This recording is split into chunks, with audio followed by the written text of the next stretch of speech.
from the very beginning, for Serbia, the accession procedures and accession talks were different from all other accession countries or candidates and potential candidates. Since in 2014, for Serbia, it was introduced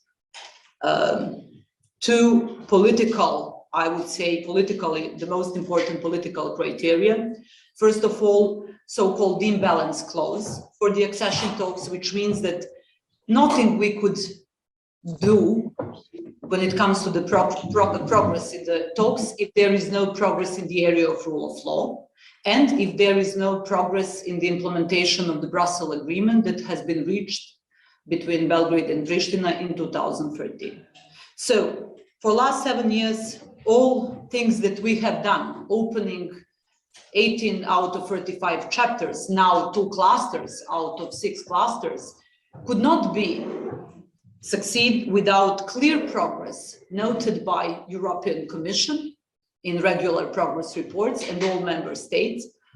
And that's why, unfortunately, what I have heard so far in previous debate are a lot of politically colored perceptions and not points-based and grounded in facts.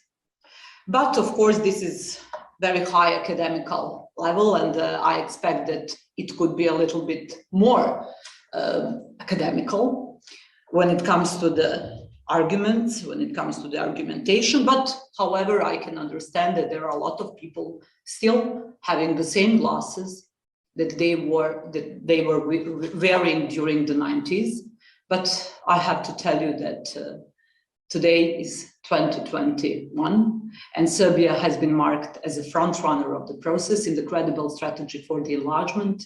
that has been promoted by Jean-Claude Juncker in 2018. And still we are the country being very advanced when it comes to the accession talks, especially that we are the only country who immediately accepted new methodology suggested by France, in order to make this process more credible, more visible, more predictable, and I would say valuable, both for European Union, but also for acceding countries and for Serbia. It should be mentioned that in the last couple of years, during this period of enlargement policy not being very popular, Serbia took a very clear position that EU integration is our strategic goal. And not only by words, but with a clear and very, I would say, really clear and tangible actions and deeds. Just take into account just a couple of days ago, the January 16 referendum decision taken on amending the constitution for providing the basis for enlargement of judiciary independence in the times when such independence is downgraded in many of the EU member states. Or just having viewed the government's undertaking to launch the national panels, starting with the one on December the 10th last year, devoted to the youth ideas and vision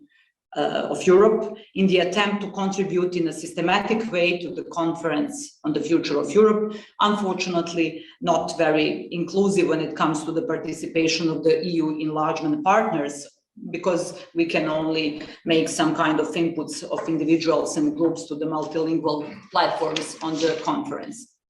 For instance, take also into account the delivery on keeping democracy stable and vibrant and economy vital and regionally proactive through the Open Balkan Initiative, while protecting human lives and providing public health and showing solidarity with all our neighbors, but also with some member states. I will just mention that in April 2020, the peak of the pandemic,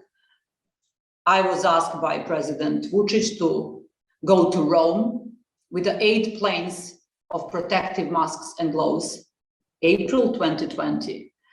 And I went there with the 8 planes. Luigi Di Maio was waiting for me, saying that no one showed such a solidarity as Serbia to Italy in that moment, in that particular very difficult moment. Not to mention that we have shared vaccines with all our neighbors because we were good in, I would say,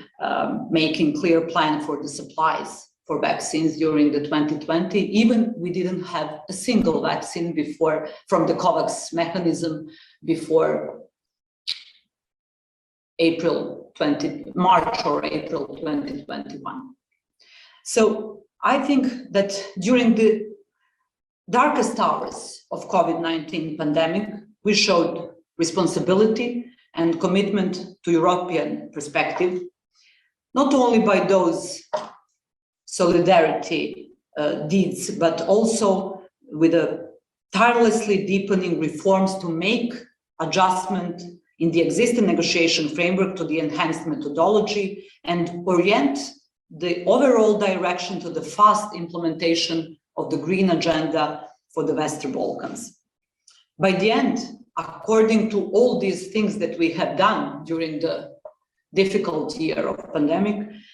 the result was that by the end of the 2021, Serbia has achieved, firstly, the approval that in the cluster on fundamentals, cluster 1, its accession process is considered open, and that really encouraged the extended efforts devoted to systemic structural change to establish undeniable and irreversible balance between the three branches of power. And that was finalized by the results of the referendum 3 days ago. And now in the upcoming period, we will prepare a set of judicial laws that will actually put in force all these new constitutional amendments, which provide a wider independence for the judiciary system, meaning that we have completely changed the way how prosecutors and judges will be appointed without any kind of domination of politics or national assembly, which is not the case in all European Union countries.